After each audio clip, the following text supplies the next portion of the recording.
मैं ये बोलता हूँ, क्या युद्ध खत्म हो गई, योद्धाओं की जीत हो गई, या योद्धाओं के जो सर्टिफिकेट बांटे गए थे वो अब तक पेंडिंग में पड़े? दूसरी बात, लोग बोलते डॉक्टर योद्धा है, तो मैं बोलता फ्री में क्यों नहीं इलाज किया, अपना चार्ज क्यों लिया। लोग बोलते बीएमसी वाले महानगर पालिका वाले या बीएमसी वाले योद्धा है, मैं बोलता फिर सैलरी क्यों लिया, सैलरी भी नहीं लेना चाहिए आपको, तब योद्धा कहलाते। फ्री काम करते तो, फ्री सेवा देते तो, ये भी मेरी नज़र में योद्धा नहीं है। पुलिस है, पुलिस कर्मचारी ने भी काम किया, लोगों की मतलब रखवाली की, लोगों का देखभाल किया, लोगों को बचाया, तो हम उनको भी योद्धा नहीं मानेंगे। वो उनका काम था, जो उनको ऑर्डर हुआ था वो काम किया, उन्होंने पगार लिया, हम उनको भी योद्धा नहीं मानते। सीधी सीधी बात है, जिन्होंने फ्री सेवा की, जिन्होंने फ्री में लोगों की मदद की, वो हमारी नज़र में योद्धा है। कि संस्था की ताकत की सुनवाई अगर होती है तो सुनवाई तब क्यों नहीं हुई कि संस्थाओं को रेलवे के अंदर सफर करने का मौका नहीं दिया गया। संस्थाओं को छोड़ो, पत्रकारों को भी रेलवे के अंदर सफर करने का अब तक मौका नहीं मिला। साथ में जो है प्रशासनिक जुड़े हुए लोग तो सफर कर सकते हैं, लेकिन प्रशासन के सहयोगी जो कहे जाते हैं उनको अब तक मौका नहीं मिला। तो क्या संस्था कमजोर हो जाती है, या संस्था बिल्कुल अपने हक की बात करती नहीं, या पत्रकार अपने हक की बात नहीं करती? पत्रकार की गिनती नहीं है, एक नहीं है, लाखों में, और संस्था से जुड़े लोग आम पब्लिक है। तो अगर सरकार इस चीज़ को ढील दे देती तो मतलब वही आम जैसा ही बात हो जाती ना। इसीलिए सरकार ने इस पे अंकुश लगाया है, वजह यही है मेरी समझ से। इंकलाब न्यूज़ लाइव, खबरों का एक्सप्रेस। और इंकलाब न्यूज़ लाइव में हमेशा चर्चा लेकर आते हैं और किसी न किसी विशेष मुद्दे पर रहता है। आज का विशेष मुद्दा ये है कि संस्था आखिर क्यों, संस्था की आवश्यकता क्यों, क्योंकि समाज में पुलिस है, प्रशासन है, कोर्ट है, तमाम तरह के जो है सिस्टम है गवर्नमेंट ने दे रखा है। फिर इसके बाद प्राइवेट संस्थाओं की क्या ज़रूरत है, क्या उन संस्थाओं का इस्तेमाल संस्था अध्यक्ष, संस्था पार्टी के लोग, संस्था से जुड़े हुए लोग कुछ फ़ायदे के लिए करते हैं, या फिर उन संस्थाओं से जनता को वाकई में कुछ फ़ायदा होता है। संस्थाएं जो बनाई जाती हैं उसमें खर्च क्या होता है और खर्च करने की वजह क्या होती है, और उन संस्थाओं में जो लोग जुड़ते हैं उससे लाभ क्या उठाते हैं। तो इन सब बातों पर चर्चा करेंगे और हमारे साथ जुड़े हैं जन जागृति फाउंडेशन के अध्यक्ष अहमद भाई। और अहमद भाई नाला सोपारा वसई विरार में अपनी संस्था को आगे बढ़ा रहे हैं, और कौन कौन संस्थाओं से ये जुड़कर रहे हैं और क्या क्या उपलब्धि हासिल की है, इस पर बात करेंगे।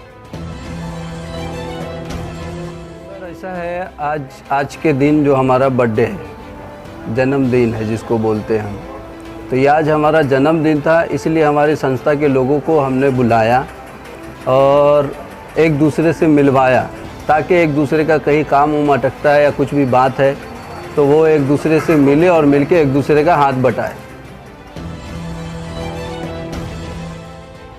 बेबाक अंदाज में अगर पूछा जाए तो संस्था की आवश्यकता क्यों होती है, उस विषय पर चर्चा करेंगे। सबसे पहले सवाल आपसे कि आपने संस्था डाला क्यों? क्या प्रशासन पर आपको विश्वास नहीं, यकीन नहीं, या प्रशासन सिस्टमेटिक नहीं था जिसकी वजह से आपने संस्था का सहारा लिया? संस्था डालने की वजह ये है कि जहाँ जहाँ शासन प्रशासन नहीं पहुँचती है ना, वहाँ संस्था के लोग पहुँच जाते हैं। आज ये कोरोना महामारी का दौर चल रहा था, तो क्या शासन प्रशासन को नहीं मालूम है कि किधर हमारे लोग फंसे हैं? तो आखिरकार संस्था जितनी भी संस्था है, चाहे जैसी भी संस्था हो, वो उन लोगों तक पहुंच के उन लोगों की मदद की, हर तरीके से की। किसी को गांव जाना है तो गांव भेजे, राशन की ज़रूरत है राशन दिए, दवा की ज़रूरत है दवा दिए।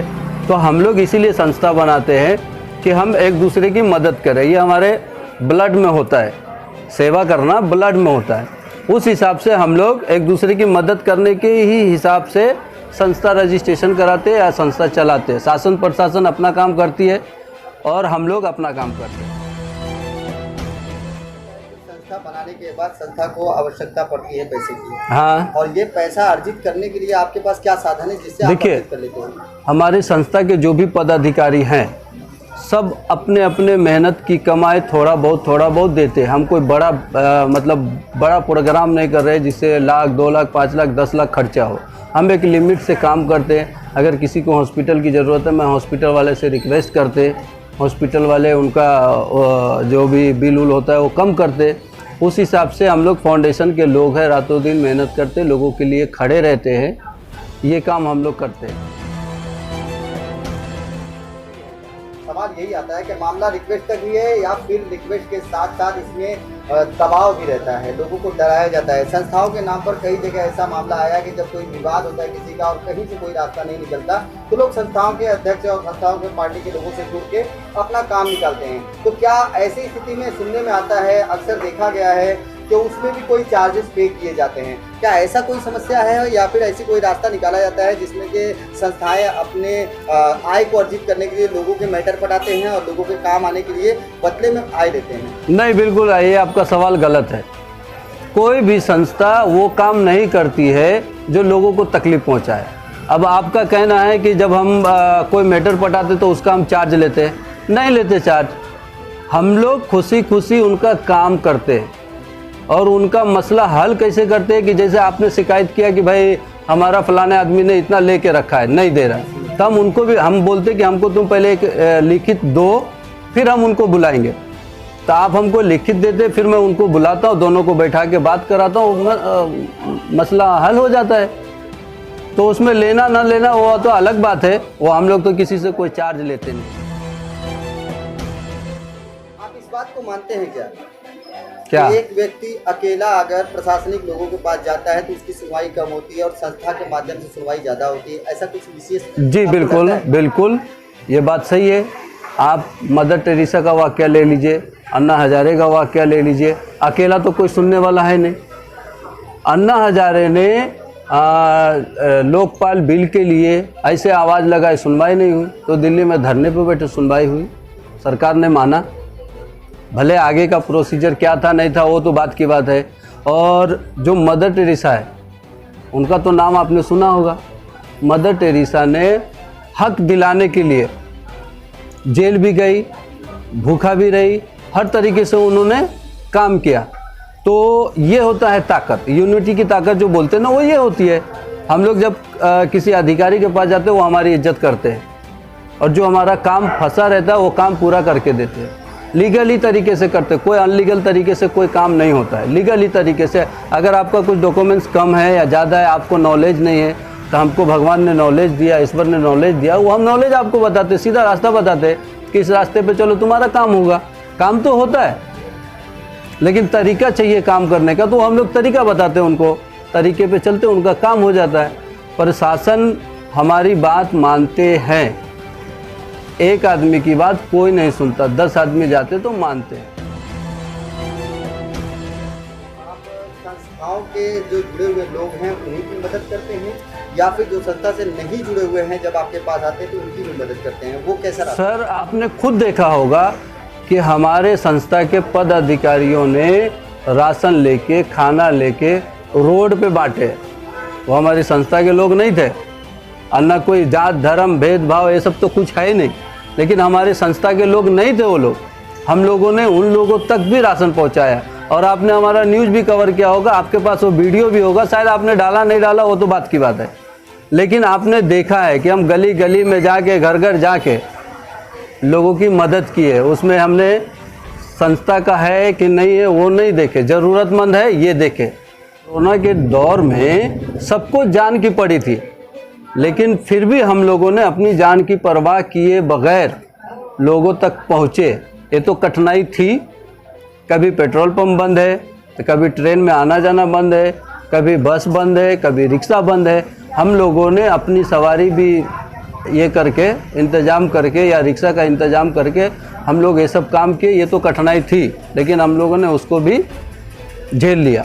रह गई बात, हमारे सहयोगियों ने जहाँ से भी हुआ, हमने जिसको बोला कि तुमको इतना किट राशन उधर पहुँचाना है तो उन लोगों ने वहाँ तक राशन पहुँचाया। हम लोगों ने अदर संस्थाओं से मिल के खाने का इंतज़ाम किया था, दोनों टाइम मुसलसल 3.5 या 4 महीने तक दोनों टाइम खाना हम लोगों ने लोगों के घर घर जाके पहुंचाया।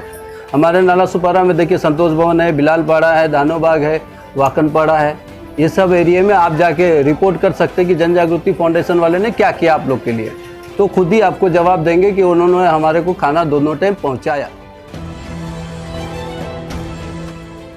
सवाल बड़ा पेचीदा आता है कि अभी अहमद भाई ने कहा है, जन जागृति फाउंडेशन के अध्यक्ष हैं और अहमद भाई ने बड़े नज़दीक से देखा है मामले को, पर प्रांतियों का क्षेत्र वसई विरार है और इन्होंने अपने संक्षेप बातों में 2 शब्दों का एक बयान किया है, जिसमें इन्होंने कहा कि प्रशासन का पूरा सहयोग मिलता है और संस्था की ताकत की वजह से सुनवाई होती है। मैं पूछता हूँ, सवाल करता हूँ कि संस्था की ताकत की सुनवाई अगर होती है तो सुनवाई तब क्यों नहीं हुई कि संस्थाओं को रेलवे के अंदर सफ़र करने का मौका नहीं दिया गया। संस्थाओं को छोड़ो, पत्रकारों को भी रेलवे के अंदर सफ़र करने का अब तक मौका नहीं मिला। साथ में जो है प्रशासनिक जुड़े हुए लोग तो सफ़र कर सकते हैं, लेकिन प्रशासन के सहयोगी जो कहे जाते हैं उनको अब तक मौका नहीं मिला। तो क्या संस्था कमज़ोर हो जाती है या संस्था बिल्कुल अपने हक की बात करती नहीं, या पत्रकार अपने हक की बात नहीं करते? आपसे जानना चाहूँगा क्या सिचुएशन होता है, अगर कभी ऐसा भी हुआ होगा आपको कि मुंबई के लोगों ने आपसे मदद मांगी होगी या मुंबई वसई विराट के बाहर के लोगों ने, तो ऐसी सिचुएशन में आपको जाना या किसी को भेजना, क्या समस्या आई और क्या आपको कुछ राहत मिली सरकार की तरफ से? सरकार काय से चलती है? टैक्स के पैसे से चलती है। संस्था काय से चलती है? आपने कुछ दे दिया, उन्होंने कुछ दे दिया, उन्होंने कुछ दे दिया, हमने बोला कि भाई 2 किट राशन दे दो, गरीब है, आपने दे दिया। तो ये तो खैर चलो ठीक बात है कि हम लोग आपस में मिला जुला के एडजस्ट कर लेते हैं। संस्था एक पब्लिक ट्रस्ट होता है, आम पब्लिक, ठीक है। तो हम ये समझते हैं कि सरकार ने जो फैसला लिया है वो बहुत सोच समझ के लिया है। क्यों लिया है? पत्रकार की गिनती नहीं है, एक नहीं है, लाखों में है, और संस्था से जुड़े लोग आम पब्लिक है। तो अगर सरकार इस चीज़ को ढील दे देती तो मतलब वही आम जैसा ही बात हो जाती ना। इसीलिए सरकार ने इस पे अंकुश लगाया है, वजह यही है मेरे समझ से। एक फायदा ये हो जाता है, अगर संस्था से जुड़े हुए लोग जगह जगह जुड़े हुए हैं, अलग अलग क्षेत्रों के हैं, अलग अलग शहरों के हैं, तो फायदा ये हो जाता है कि दूसरे शहर का जो सदस्य होता है वो वहाँ के लोगों की मदद कर सकता है। ये बात स्पष्ट रूप से सामने आई। मैं ये बोलता हूँ, क्या युद्ध खत्म हो गई, योद्धाओं की जीत हो गई, या योद्धाओं के जो सर्टिफिकेट बांटे गए थे वो अब तक पेंडिंग में पड़े हैं? कि जो सर्टिफिकेट बांटे गए वो योद्धा अब तक बरकरार हैं, हार गए या जीत गए? हम लोगों ने सर्टिफिकेट दिया गिने चुने लोगों को, जो हमारे फाउंडेशन के पदाधिकारी थे, जिन्होंने रातों दिन मेहनत किया संस्था के लिए या लोगों के लिए, उनको हमने दिया है। वो आज भी योद्धा है मेरी नज़र में, वो आज भी योद्धा है, क्योंकि आज भी मैं आवाज़ लगाता हूँ तो खड़े रहते हैं। वो पैसे खर्च होंगे ये नहीं देखते हैं, टाइम जाएगा ये नहीं देखते, बारिश है ये नहीं देखते, दिन है कि रात है ये भी नहीं देखते, आज भी वो खड़े रहते। तो योद्धा के सम्मान तो वही हुए ना। दूसरी बात, लोग बोलते डॉक्टर योद्धा है, तो मैं बोलता फ्री में क्यों नहीं इलाज किया, अपना चार्ज क्यों लिया? लोग बोलते बीएमसी वाले महानगर पालिका वाले या बीएमसी वाले योद्धा है, मैं बोलता फिर सैलरी क्यों लिया? सैलरी भी नहीं लेना चाहिए आपको, तब योद्धा कहलाते। फ्री काम करते तो, फ्री सेवा देते तो, ये भी मेरी नज़र में योद्धा नहीं है। पुलिस है, पुलिस कर्मचारी ने भी काम किया, लोगों की मतलब रखवाली की, लोगों का देखभाल किया, लोगों को बचाया, तो हम उनको भी योद्धा नहीं मानेंगे। वो उनका काम था, जो उनको ऑर्डर हुआ था वो काम किया। हम लोगों के ऊपर अगर उन्होंने सख्ती किया तो हमारे लिए किया कि हम बीमारी से ये नहीं हो जाए, इसीलिए उन्होंने काम किया, उन्होंने पगार लिया, हम उनको भी योद्धा नहीं मानते। सीधी सीधी बात है। जिन्होंने फ्री सेवा की, जिन्होंने फ्री में लोगों की मदद की, वो हमारी नज़र में योद्धा है। उपलब्धियों की बात की जाए तो जन जागृति ने क्या उपलब्धियां हासिल की है उसे भी जान लेते हैं। जो फाउंडेशन होती है या संस्था होती है या एनजीओ होती है ना, वो जुगाड़ से चलती है, ठीक है। ये मैं आपको साफ साफ बोलूँ, हमारे पास ना किसी का डोनेशन आता है अभी, ना हमको कोई सरकारी अनुदान मिलता है। हम लोग अपनी मेहनत से, अपने आइडिया से, अपने तरीके से हम अपनी संस्था को कहाँ ले जाएंगे वो हम लोग को पता है। आज हमारी संस्था ने एक लैब का स्थापना किया, लैब, पैथोलॉजी लैब, जहाँ खून पेशाब ईसीजी सब जांच होता है। वहाँ भी हम लोग सरकारी हॉस्पिटल में जो रेट है उस रेट से भी कम चार्ज लेते हैं। हमारे सहयोगी तो सबसे पहले हमारे उपाध्यक्ष है दीपाली परमार, ये बाजू बैठे हमारे तुफैल अहमद सैयद, ये नेशनल पीआरओ है। दूसरे हमारे ये नजर आलम शेख है, और हमारा साथ आप लोग भी दिए हैं। तो हम ये जानते हैं कि किसी ने किस तरह भी साथ दिया, तो उनका भी योगदान है हमारी संस्था के लिए। और आगे हम बहुत कुछ करने वाले हैं, करेंगे। आप लोग का साथ रहा, आप लोग की दुआ रही, तो बहुत अच्छा काम करेंगे, ईमानदारी से करेंगे। और आपके जो दिमाग में चल रहा है कि संस्था किसी का मैटर सॉल्व करती है तो चार्ज लेती है, हम लोग कोई चार्ज नहीं लेते। आज तक ना कोई केस है हमारे ऊपर, ना कोई शिकायत है पुलिस स्टेशन में, क्योंकि असल होता है पुलिस स्टेशन। अगर हमने आपके ऊपर जुल्म किया तो आप पुलिस स्टेशन जाने वाले हो, तो आप हमारा रिकॉर्ड वहाँ भी उठा के देख सकते हो कि हमने कितना बुरा काम किया, कितना अच्छा काम किया।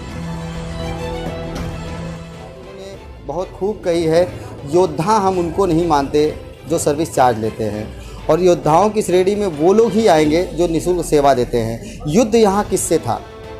कोरोना, जिसको किसी ने नहीं देखा, महसूस किया। कोरोना जिसको किसी ने देखा नहीं और महसूस किया, और उसके खतरे से बचने के लिए लोग खुद के बचाव में लगे थे। ऐसे बचाव के सिचुएशन में जो लोगों ने निःशुल्क सेवा दी, अपने जान माल को खतरे में डालकर लोगों की मदद की, चाहे वो 1 रुपये से चाहे 2 रुपये के बिस्किट से हो। बात यहाँ ये है कि जिस चीज़ को देखा नहीं गया उससे तो युद्ध थी नहीं, हालात से युद्ध थी। सिचुएशन जो माहौल था उससे युद्ध था, और उस सिचुएशन से लड़ने के लिए 3 चीज़ें लग रही थी। इंसान के काम आना, लोगों के पास अनाज जाना, लोगों को हिम्मत देना, और ये काम संस्थाओं ने ही किया। तो इस प्रकार से संस्थाओं का कितना बड़ा योगदान समाज में रहता है, ये उभर कर सामने आया। आप देख रहे हैं इंकलाब न्यूज़। अल्ताफ जीवनी के साथ मैं फारूक साहब। इंकलाब न्यूज़ लाइव, खबरों का एक्सप्रेस। यहाँ खबरें बिल्कुल सत्यता की कसौटी पर खरी रहती हैं। यहाँ सिर्फ और सिर्फ खबरें रहती हैं, मसाले नहीं। खबरें सिर्फ और सिर्फ वही जो जमीनी हकीकत से जुड़ी हों। यहाँ खबरों की सत्यता पर किसी भी प्रकार का कोई शक नहीं। खबरें निष्पक्षता के साथ, आज़ादी के साथ, गुलामी से कोसों दूर। लाखों मीडिया पार्टनर के साथ एक विशाल जनसमूह। आप देख रहे हैं इंकलाब न्यूज़ लाइव, जो हमेशा सच को रखे।